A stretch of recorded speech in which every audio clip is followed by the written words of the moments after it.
And now let's take up the story from survivors of the Titanic themselves. First of all, an American passenger, Miss Edith Russell, traveling first class. Where were you just before it happened, Miss Russell? In the library. The steward had just called out, 11:30, lights out. So I gave him a few letters to post in the morning, told him I'd pay for the stamps, picked up a book and walked forward to my stateroom, which was on the same deck, A11. And as I got in my stateroom, I switched on the electric light, and I noticed a slight jar, followed immediately by a second one, and a third one, which was quite strong enough to make me hold on to the bedpost. The boat came to a full stop. I walked forward to my window and saw a grayish-white mass drifting by, very much surprised, and decided to take my fur coat and go out on deck and see what it was all about. Well, when I got out on deck, I noticed a gentleman standing by the rail and several people and a large, again, this grayish mass. I said, "What on earth is that?" "That? Oh, madam, that's a lifeboat. That's an iceberg." "Iceberg?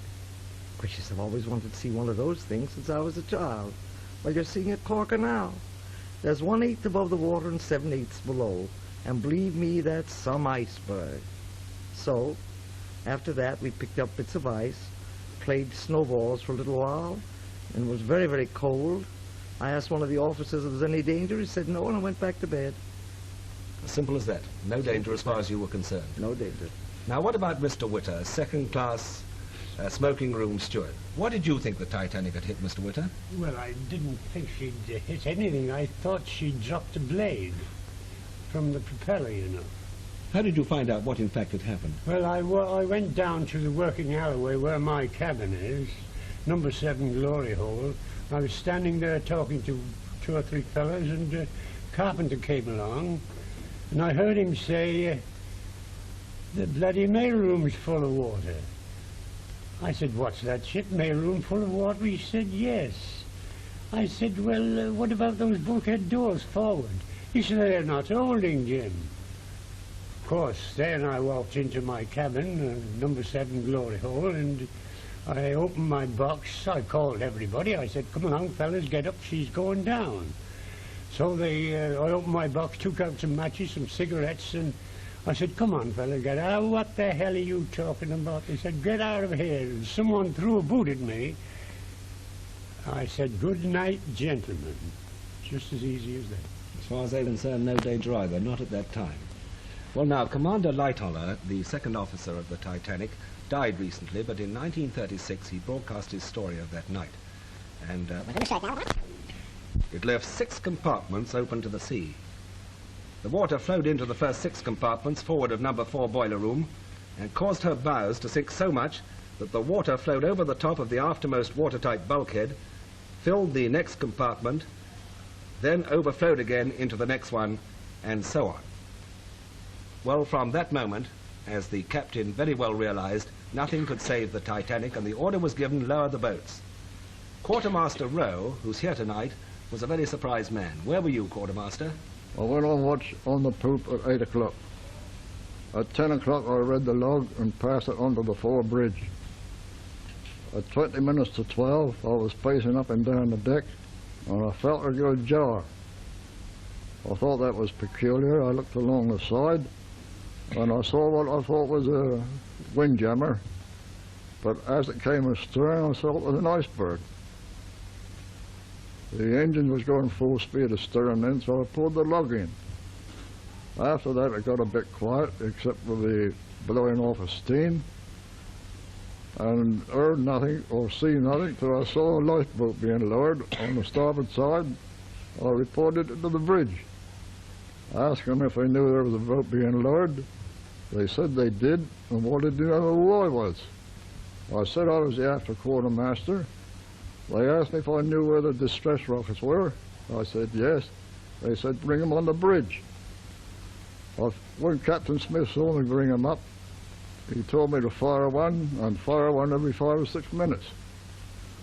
After about 2 or 3 minutes he said to me, "Can you Morse?" I said yes, a bit. He said, "Call that light up, tell her where the Titanic's sinking, please get all your boats ready." She never answered. And that's your strange story, Quartermaster. Just like that. Just like that. Now, what about a third-class passenger, Mr. Cohen? I think, Mr. Cohen, you'd had a bit of a celebration with the boys that night. Yes, I did. We had a celebration with a glass of lemonade. Am I supposed to believe that? Yes, you was. So my bells do. Did you get yourself a life belt early on in the No, proceedings? not at the time. The reason was because we thought the Titanic was unsinkable. When did you really believe at last that she was going down? When the boat was listing. And then I decided to find a lifeboat. I found it very quickly, and then I went towards the lifeboats. I never had a chance to get in any one of them because the order was women and children first. So as I was 11, 19, I was out of it. So I decided to find my own salvation. I went across to the Devitt, climbed across the Devitt, which was a dangerous thing at Tarney, and went down a rope about 80 feet long and went into the water, into the sea rather. It sounds easy now, quick, doesn't it, when you tell it? Yes, it does. I bet you wouldn't like to do it now. No, well, not with this. I don't know whether they can see you lower down. I don't think they can, but they can imagine it. Yes. It's not as bad as they may think. Yes. Now, was that lifeboat that picked you up eventually, was it full? No, it was about 25 people in it. The reason it was fairly empty as it was because the people on a boat never realised that the boat would sink, and not many people took the opportunity of going into the lifeboats. A greater risk leaving the ship than staying That's aboard. right, yes. Let's ask Miss Russell to take up her story again, and let's jump ahead in time. The last we heard from you, Miss Russell, you were going to bed. You decided to go to bed.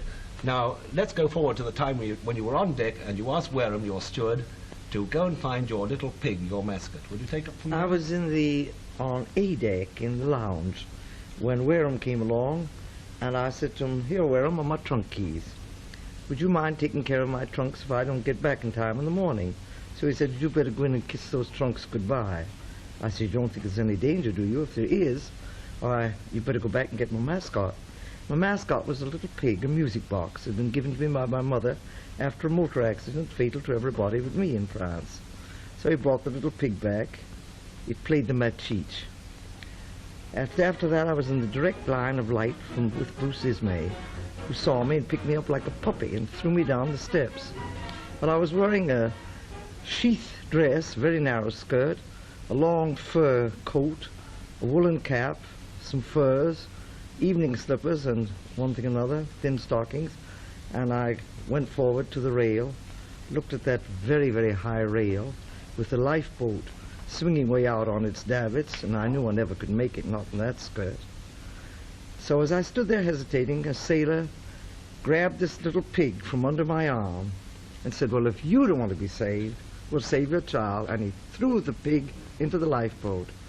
Well, I stood there hesitating, and as I said to a gentleman alongside, "Should I leave?" He said, "Definitely, madam." Well, I said, "Can't make it."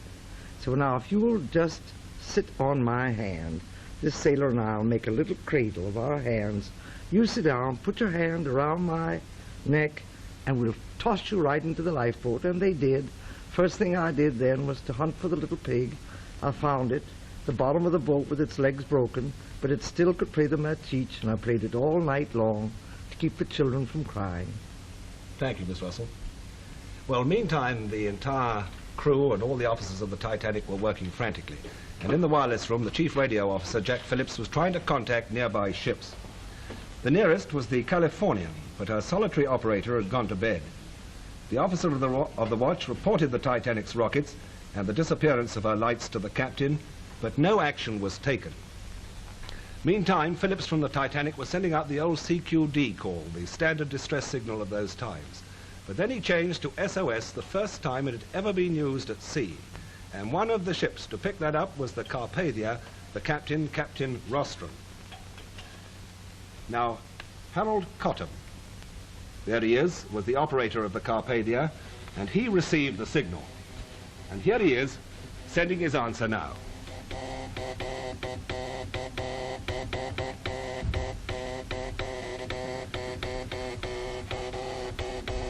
Now, this equipment you're using now, Mr. Cottam, I understand is the same as in the Titanic, except for the buzzer that Marconi Marine supplied for the Titanic. Yes. Is that not right? Yes. We've got the coil there, Yes. the tuning here, Yes. and the receiving. Yes.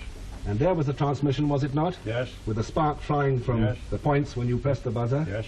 And here the charging and distributing apparatus. Yes. Now, Mr. Cottam, the Titanic called you in distress. What was your reaction? Well, she didn't call me, I called her. Uh-huh. About 1 o'clock in the morning, after I'd taken the press, or listened to the press, I took a batch of message for her, and with the intention of redirecting them on to her, I called her up. And the only reply I got that she'd struck ice. And I said, was it serious? And she said, yes, this is a CQD, old man. Here's the position, report it and get here as soon as you can. So I took the position and on a scrap of paper and rushed up to the bridge with it. When I got on the bridge, I contacted the officer of the watch, and the information didn't seem as though it had sunk as fast as I thought it ought to, so I rushed down down the ladder and knocked on the captain's cabin, and as I saw a light I rushed in. And he said, who the hell, or words to that effect. And so I said, well, the Titanic struck ice, sir, and she's in distress. I've got the position here. So he said, well, give it me, and he put a dressing gown on and went. So he said, will you confirm this? Go aft and confirm it if you can. Which you did? Yes, which I did. And when you came back, what did he do? When I came back, he said, well, you'd better go back and tell her that we're going to double bank all the watches on deck and below, and tell him we're on our way? On our way. As fast as you could go? Yes, as fast as you could go. Fine, thank you, Mr. Cottam. Yes. Well, the Carpathia was on its way, and back on the Titanic, the last lifeboat got away round about 1:20 in the morning, and it had over 60 people on board. From the boat, they watched the ship with husbands, relations, and friends still aboard, still unable to believe that she was doomed. Commander Lightoller was less than 100 yards away on the top of an upturned boat. As I watched, I could see her bow getting deeper and deeper in the water, with the foremast sticking up above the surface, whilst her stern lifted higher and higher, till it was right out of the water.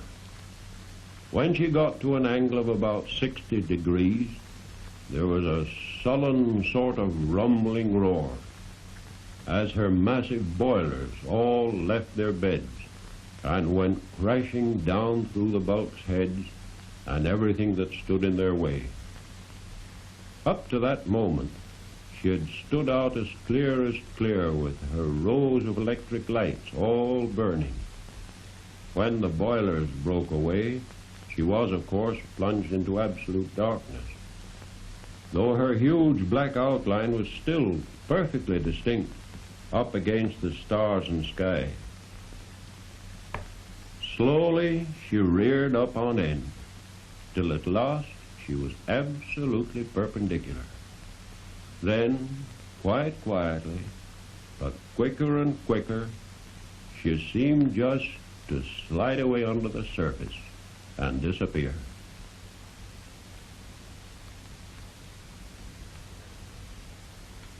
In the lifeboats, the survivors braced themselves for the rigors of a long night. And one of those survivors, a greaser, Mr. Walter Hurst, got there in a very strange way. What's your story, Mr. Hurst? Well, I saw the forward part of the boat deck dip underwater, so I jumped overboard. Swimming away from the ship, turned around to look at her, but down came the funnel and smashed into the water right in front of my face. I got a gush of wind and dirt through that nearly blinded me, and I felt the cap go off my head and one slipper off my foot. But it didn't take my attention off of this boat, and I see the collapsible boat washed straight over off the deck, within a few yards of me.